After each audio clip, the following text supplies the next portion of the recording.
नमस्कार दोस्तों, कल्पनातीत भारत में आपका स्वागत है। हम इस एपिसोड में बिहार इलेक्शन के ऊपर चर्चा करते हैं। पहले फेज़ के चुनाव की चर्चा करी, अब दूसरे फेज़ के चुनाव की चर्चा करने जा रहे हैं कि जो वोटिंग परसेंटेज निकल कर आया उसका क्या मतलब होगा। क्योंकि तीसरा फेज़ का चुनाव अब 7 तारीख को है और उसके बाद 10 तारीख को रिजल्ट आने हैं। लेकिन इस सेकेंड फेज़ के चुनाव में और इस दौरान जो कैंपेन किया गया दोनों गठबंधनों की तरफ से, अन्य पार्टियों की तरफ से, उनका क्या इम्पैक्ट पड़ने वाला है आने वाले तीसरे फेज़ के चुनाव में। दूसरी बात कि जो पहला फेज़ और दूसरे फेज़ का चुनाव रहा, ये काफ़ी महत्वपूर्ण चुनाव था, क्योंकि यहाँ से जो भी पार्टी लीड करेगी, जो भी गठबंधन लीड करेगा, वो गठबंधन समझ जाइए कि सरकार बनाने के करीब हो जाएगा। क्योंकि अब अगला जो चुनाव है उसमें हमें 74 सीट पे लड़नी है और जो भी पार्टी वहाँ पे बढ़त बनाएगी वही जो है सरकार बनाती नज़र आएगी। क्योंकि असली मुकाबला तो इन 71 और 94 सीटों पर था। अब अगली 74 सीट जो तीसरे फेज़ का चुनाव है वो बढ़त बनाने के काम में आएगी। तो आइए समझते हैं कि दूसरे चरण में क्या क्या पहले चरण से अलग हुआ। हम पहले चरण में देखें कि पहले चरण में जो चुनाव प्रचार शुरू हुआ उसमें नीतीश जी हमलावर हुए थे और नीतीश जी ने कुछ लोकल मुद्दों को भी उठाने की कोशिश करी थी। पर जब पहले चरण के चुनाव में रुझान देखा, लोगों की चीज़ों को समझा, तो मोदी जी बहुत ही तेज चीज़ों को समझते हैं। और मोदी जी, हमारे प्रधानमंत्री जी ने इस चीज़ को समझा कि कहीं ना कहीं नीतीश का जो फैक्टर है वो फैक्टर हमारे लिए उतना काम नहीं कर रहा है, एक एंटी हवा चल रही। तो मोदी जी ने तुरंत कमान अपने हाथ में लेते हैं और वो बिहार के चुनाव में अपनी रैलियां तेज कर देते हैं। उन्होंने 4-4 रैलियां करी एक एक दिन में।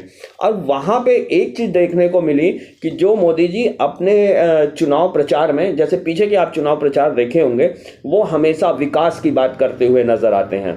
वो हमेशा उस प्रदेश को कैसे आगे ले जाना है उसकी बात करते हुए नजर आते हैं। लेकिन वो इस जो सेकेंड फेज का जो चुनाव था वो उन मुद्दों को बता रहे थे, जनता को बता रहे थे। जैसे उन्होंने बोला जय श्री राम के बारे में कि जो जय श्री राम नहीं बोलते हैं, जो जंगल राज के लोग हैं, तो ये गलत बात है। ये तो बिल्कुल सरासर गलत बात है कि क्या लालू यादव को जंगल राज में, जो जंगल राज जिनके बारे में बोल, क्या लालू यादव जय श्री राम नहीं बोलते हैं? बोलते हैं, बिल्कुल बोलते हैं। क्या उनके बच्चे जय श्री राम नहीं बोलते हैं? बिल्कुल बोलते हैं। तो लेकिन जनता ने जब ये चीज़ें, ये भाषण को सुना, जो जनता पहले बहुत ही उत्साहित हो जाती थी, वो जनता इस चीज़ को इस बार उतना उत्साहित नहीं हुई। क्योंकि इस बार मोदी जी उन मुद्दों से भटकते हुए नजर आए। क्योंकि जो मुद्दा बेसिकली बिहार का है, उस बिहार के मुद्दे को तेजस्वी ने उछाल दिया। जो जंगल राज के युवराज, जिनको उपाधि दी गई प्रधानमंत्री मोदी की तरफ से, जो बेसिक मुद्दे हैं बिहार के, और तेजस्वी ने हर जगह एक ही स्टेटमेंट पकड़ा हुआ है, सिंचाई, दवाई, ये अपने हर भाषण में दे रहे हैं। तो कहीं ना कहीं तेजस्वी ने उन मुद्दों को पकड़ा जो बिहार की जनता मुद्दों को चाहती है। और जहां तक तेजस्वी जी कहते हैं कि इस बार सारे समीकरण को बदल दीजिए, कोई जातिवाद नहीं, कोई धर्मवाद नहीं, तो कहीं ना कहीं जनता इसलिए उनके जो है पब्लिक मीटिंग्स में बहुत ज़्यादा आ रही है, बहुत ज़्यादा, और उनको बहुत गंभीरता से भी ले रही है। उनको ऐसा नहीं ले रही कि वो जो है युवा हैं और वो पता नहीं क्या कह रहे हैं, इस पे नहीं। इस बार जनता मोदी जी की बातों पे उतनी विश्वास न करके तेजस्वी के भाषण को सुनने जा रही है, ये आप नोट कर लीजिए। और जो दूसरे फेज का चुनाव रहा, उस चुनाव में बहुत से ऐसे मतदाता मिले जो खुलकर बोले कि नहीं, इस बार जो है हमें परिवर्तन करना है। और इस चीज को फर्स्ट फेज से ही मोदी जी ने समझ लिया था, और जिसके कारण उन्होंने सेकेंड फेज में बिल्कुल चुनावी प्रचार अपने कमान में ले ली, अपने हाथ में ले ली। और वो लगातार हमलावर रहे हैं किसके ऊपर? तेजस्वी के ऊपर। तो तेजस्वी के ऊपर अगर वो हमलावर रहे हैं और वो ऐसे ऐसे मुद्दे लाए जो राष्ट्रीय मुद्दे हैं, उन मुद्दों को बिहार की जनता ने सीधे सीधे नकार दिया। उन मुद्दों पे जनता बिल्कुल मोदी जी की उन बातों पे नहीं गई। क्योंकि अगर अगर जो है जुमलेबाजी की बात होती है, अगर तेजस्वी भी ये जुमलेबाजी करते हुए ना, क्योंकि प्रधानमंत्री मोदी जी ने भी बहुत से वादे किए हैं, उन वादों को उन्होंने नहीं पूरा किया है। उन्होंने ही नौकरियों का वादा किया, उन्होंने ही कितने लाख रुपए आएंगे हमको तो नहीं याद है, आपको याद होगा क्योंकि बड़ी पुरानी बात हो गई कि वो कितने लाख रुपए अकाउंट में आएंगे। सुनते सुनते मतलब अब तो भूल सा गया कि कितने लाख आएंगे। हर गरीब कहता है साहब वो तो मोदी जी खुद कहते। तो अगर मोदी जी कही हुई बातों को नहीं कर पा रहे हैं, और अगर तेजस्वी ने जो वादा किया, जिस तरह से वादा किया, अगर वो नहीं करेंगे तो उनका राजनीतिक भविष्य बहुत ही अंधकारमय में जाएगा। इसलिए ये तेजस्वी जी की पहली जिम्मेदारी होगी कि उन्होंने जो बोला है, जो वादे किए हैं, उन वादों को अपनी पहले कैबिनेट मीटिंग में और पहली कलम से उनको करना पड़ेगा। और अगर ये ऐसा नहीं करेंगे तो उनको, अगर सरकार बना भी लेते हैं तो उनको 5 साल सरकार चलाने में जनता के विरोध को मानना पड़ेगा, सुनना पड़ेगा और उसको झेलना भी पड़ेगा। और ये 5 साल के बाद जो आज जनता उनके भीड़ में आ रही है, जो जनता उनके लिए सुनने आ रही है, वो पता चलेगा 5 साल के बाद वो जनता नजर नहीं आएगी। क्योंकि अभी ये तेजस्वी का राजनीतिक उठान है, जबकि लोकसभा चुनाव में भी बहुत ही बुरी तरीके से तेजस्वी को जो है लोगों ने नकारा था। लेकिन ये लोकल मुद्दे के चुनाव है, जिसे कहते हैं ठेठ बिहारी। तो ये ठेठ बिहारियों का चुनाव है और इस ठेठ बिहारी में तेजस्वी सेकंड फेज में भारी पड़ते हुए नजर आ रहे हैं। अब हम इस जो है चर्चा को आगे बढ़ाएंगे और अब हम आपको बताएंगे कि जो ये सेकंड फेज का चुनाव है, इसको हम पॉलिटिकल अर्थमेटिक के वे में बताएंगे कि जो 2015 में गठबंधन था, आज उस गठबंधन के कई घटक एक दूसरे गठबंधन में शिफ्ट कर गए हैं। उनका क्या असर होगा या आने वाले 10 तारीख को उसका रिजल्ट पे क्या इम्पैक्ट पड़ेगा। और थर्ड फेज का चुनाव आने वाला है। फिर हम इस पॉलिटिकल अर्थमेटिक से समझेंगे कि अभी इस सेकंड फेज के चुनाव में कौन सी, अगर उस पॉलिटिकल अर्थमेटिक से समझते हैं तो कौन सा गठबंधन आगे निकलता हुआ नजर आ रहा है। तो आइए हम देखते हैं, उस पॉलिटिकल अर्थमेटिक को भी समझते हैं। तो अब हम इस सेकंड फेज के चुनाव को पॉलिटिकल अर्थमेटिक से समझते हैं। हम कंपेयर करेंगे कि इस 94 सीट्स पे, इन 94 सीट्स पे 2015 में किस गठबंधन में कौन कौन सी पार्टी ने कितना कितना सीट जीता और कितना कितना उनका वोटिंग परसेंट, उस सीट्स के कंपेयर में उनका स्ट्राइक रेट क्या रहा। तो आइए देखते हैं। 2015 में जब इलेक्शन होता है और नीतीश जी जब आरजेडी के साथ होते हैं और बीजेपी अपना चुनाव लड़ता है, 2015 की हम बात कर रहे हैं, तो 2015 में आप देखोगे कि बीजेपी जो है, बीजेपी वो लगभग नहीं, वो 63 सीट्स पे चुनाव लड़ती है। ठीक है, 63 सीट्स पे चुनाव लड़ती है, जिसमें वो 63 सीट्स में वो 20 सीट्स क्या करती है, विन करती है। 20 सीट्स को क्या करती है, जीत हासिल करती है इन 20 सीट्स पे। तो इसका जो इस 63 सीट्स पे जो ये 20 सीट्स जीतती है, तब नीतीश इनके साथ नहीं होते हैं और इनके जीतने का स्ट्राइक रेट होता है 31%। इसी तरीके से हम जनता दल यूनाइटेड को देखेंगे कि जनता दल यूनाइटेड, उस समय जनता दल यूनाइटेड और आरजेडी एक गठबंधन हुआ करती थी, जिसमें 43 सीट्स, कितनी 43 सीट्स पे चुनाव लड़ती है जनता दल यूनाइटेड और 30 सीट पर वो चुनाव को जीतती है, मतलब विन करती है। यहाँ पे ये विन करती है, तो यहाँ पे इसका स्ट्राइक रेट होता है 69%। वहीं आरजेडी चुनाव लड़ती है और ये आरजेडी वहाँ पे 42 सीटों पे चुनाव लड़ती है। इस 42 सीट में आरजेडी 33 सीट्स क्या होती है, जीत हासिल करती है। इसका स्ट्राइक रेट होता है 79%। आप ये देखिए 79% इसका स्ट्राइक रेट है और इसका 69% स्ट्राइक रेट है और इसका 31% स्ट्राइक रेट है। आप देखिए, अब हम ये इसलिए बता रहे हैं क्योंकि इन्हीं 94 सीट्स पे जब ये गठबंधन जनता दल यूनाइटेड और आरजेडी साथ में था, तो इनकी स्ट्राइक रेट 69% थी और 79% थी। बट अभी 2020 में ऐसा होता है 2020 में ऐसा होता है कि एक गठबंधन बनता है, ये जनता दल यूनाइटेड। 2020 में क्या होता है, Janata Dal United plus BJP आ जाती है, ठीक है, जनता दल और बीजेपी आ जाती है।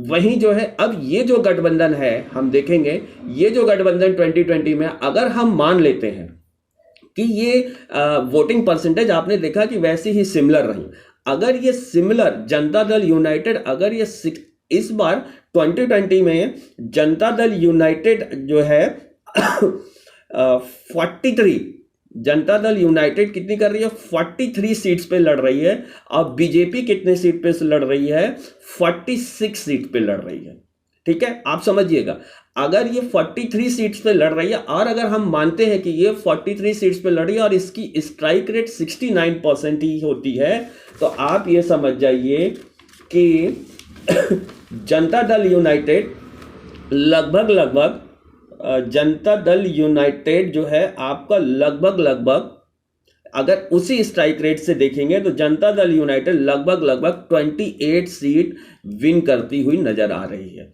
वहीं बीजेपी 46 सीट चुनाव जीतती है। अगर वो 31% पे ही, क्योंकि यहां आप देखिएगा, यहां पे आप देखिए वो 63 सीट्स पे लड़ रही है, यहाँ पे सिर्फ 46 सीट्स पे लड़ रही है, लेकिन हम मानते हैं अगर वो कन्वर्जन रेट 31% ही होता है, हम अभी कुछ भी नहीं कर रहे हैं, अगर वो परसेंटेज 31% ही होता है तो वो लगभग बीजेपी यहाँ 14 सीट क्या कर रही होगी, जीत रही होगी।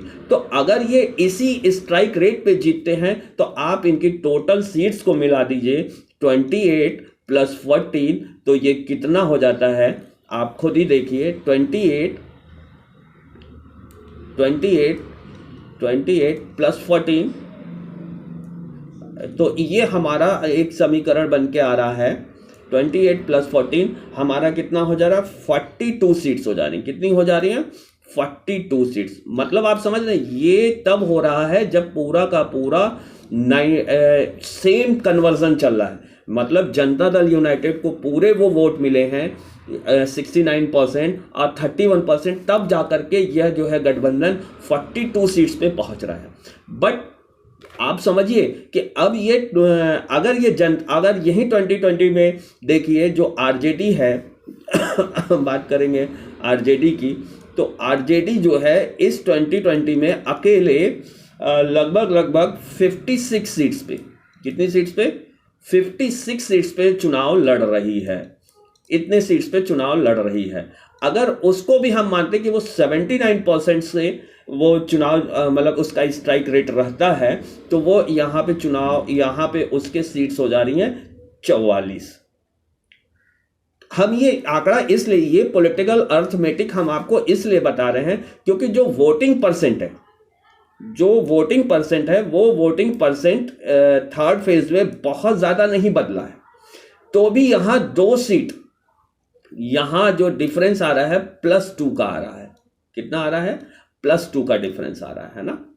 तो ये +2 का डिफरेंस मतलब 2 सीट तब भी आरजेडी ज़्यादा नज़र आती हुई दिख रही है। लेकिन अब हमको ये समझना होगा कि जनता दल यूनाइटेड आपकी क्या है, इस वक्त बीजेपी के साथ हो गई है, तो और आरजेडी अलग चुनाव लड़ रही है। यानी कि ये आप समझिए कि ये जो आरजेडी है हमारी, ये आरजेडी के साथ अभी भी कांग्रेस है। क्या है, कांग्रेस है अभी भी। इसके साथ में अभी जो है सीपीआई भी आ गई, कम्युनिस्ट पार्टी CPI-M भी आ गई, ठीक है। अब ये आप समझिए कि जो ये जनता दल यूनाइटेड है, अगर ये इसी तरीके का स्ट्राइक रेट करती है और बीजेपी भी उसी स्ट्राइक रेट पर जाती है, तो भी 42 और 44 का आंकड़ा आ रहा है। और मैं यही समझाना चाह रहा हूँ कि अगर हम इसको पॉलिटिकल अर्थमेटिक से नजर देखें, हम कहते हैं कि अगर पॉलिटिकल अर्थमेटिक से हम देखेंगे इसको, तो भी हमको ये नज़र आता हुआ दिख रहा है कि गठबंधन उस चीज़ को लीड किया हुआ है, जबकि जनता दल यूनाइटेड जो कि वो गठबंधन बीजेपी का जो एनडीए गठबंधन है, उसको हमको समझना पड़ेगा कि वहां पर इंटरनली फाइट हो रही है, रहते कि आंकड़ों के हिसाब से हमने आपको बताया कि वहां पर क्या हो रहा था कि बीजेपी एनडीए गठबंधन जो है पिछड़ता हुआ नजर आ रहा है। अगर पूरा, क्योंकि हम ये पॉलिटिकल अर्थमेटिक आपको इसलिए समझाने की कोशिश किए हैं क्योंकि ये वोटिंग परसेंटेज बहुत ज्यादा नहीं बदला है, वोटिंग परसेंटेज वही है, पर अब ये गठबंधन में कौन वोट कितना शिफ्ट करेगा इस पे डिपेंड करेगा। और हमने ये बताने की कोशिश करी है कि अगर इसी वोटिंग परसेंटेज पे देखा जाए तो भी अगर वो वोट जनता दल यूनाइटेड का कंसोलिडेटेड वोट जाता है, जबकि जनता दल यूनाइटेड में आरजेडी का भी वोट है और आरजेडी भी अलग लड़ रही है, तो जनता दल यूनाइटेड का आरजेडी में भी वोट है। लेकिन एक बात ध्यान देना होगा कि ये जो आरजेडी का गठबंधन है, जो महागठबंधन है, वो गठबंधन में कहीं भी एक दूसरे का विरोध नहीं नजर आ रहा है। ये चीज ध्यान दीजिएगा कि एक दूसरे का विरोध नहीं नजर आ रहा है। वहीं जनता दल यूनाइटेड जो एनडीए का गठबंधन है, वहां विरोध नजर आ रहा है, वहां एक दूसरे के लिए, जैसे चिराग पासवान। तो इस वजह से जो सेकंड फेज का चुनाव है वो कहीं ना कहीं फर्स्ट फेज में भी महागठबंधन बढ़त बनाया हुआ था, एक आशा है, और सेकंड फेज में भी बहुत ही कड़ी टक्कर है, और थर्ड फेज में ये जाकर के क्लियर हो जाएगा कि कौन सरकार बनाने जा रहा है और कौन सरकार बनाने नहीं जा रहा है। लेकिन यह आप मान करके चलिए कि तेजस्वी ने जो लोकल मुद्दे उछाले हैं उससे महागठबंधन बहुत ही मजबूत होता हुआ नजर आ रहा है। फिर हम हाजिर होंगे अगली समीक्षा में।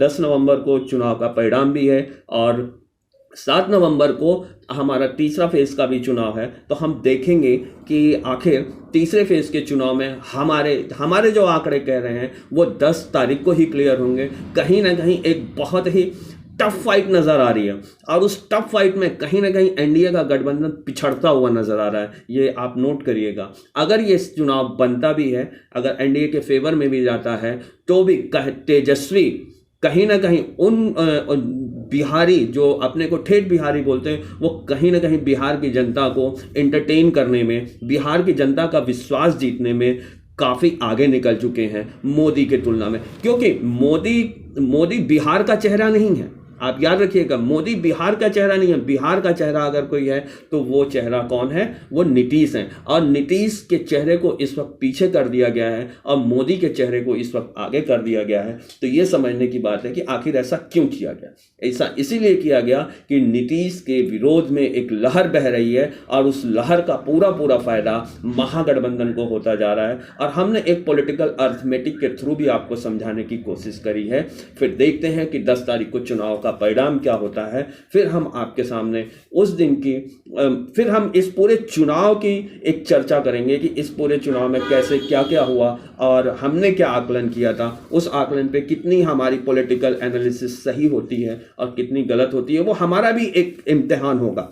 क्योंकि एक चीज साफ नजर आ रही है कि चुनाव 10 तारीख को जब चुनाव का रिजल्ट आएगा तो उस दिन एक चीज आप ध्यान रखिएगा, एक चीज और बहुत क्लियर होने जा रही है। वो चीज ये क्लियर होने जा रही है कि सोशल मीडिया बनाम, मैं एक चीज आप ये याद करिएगा कि सोशल मीडिया बनाम जो बड़े बड़े टीवी चैनल्स हैं, उनका लोगों के जीवन में क्या इम्पैक्ट है। क्योंकि सोशल मीडिया हर जगह तेजस्वी के लहर को बता रही है। वहीं टीवी चैनल्स कहीं ना कहीं, चूंकि टीवी चैनल्स पे जो भी प्रतिक्रिया आती है वो प्रतिक्रिया एक तरीके से गवर्नमेंट के फेवर में ही जाती है, लेकिन फिर भी ये देखना होगा कि सोशल मीडिया जो न्यूज़ दिखा रही है उस न्यूज़ में कितनी सच्चाई है, और जो टीवी चैनल्स हम दिन रात देखते रहते हैं उसमें कितनी सच्चाई है। इसका भी 10 तारीख को निवारण होगा। और देखते रहिए, हमारे साथ बने रहिए। कल्पनातीत भारत में हम फिर हाजिर होंगे 10 नवंबर के बाद, और तीसरे चरण के बाद भी हम इस पॉलिटिकल समीक्षा को लेकर के आपके सामने आएंगे। तब तक के लिए हमें दीजिए आज्ञा। धन्यवाद।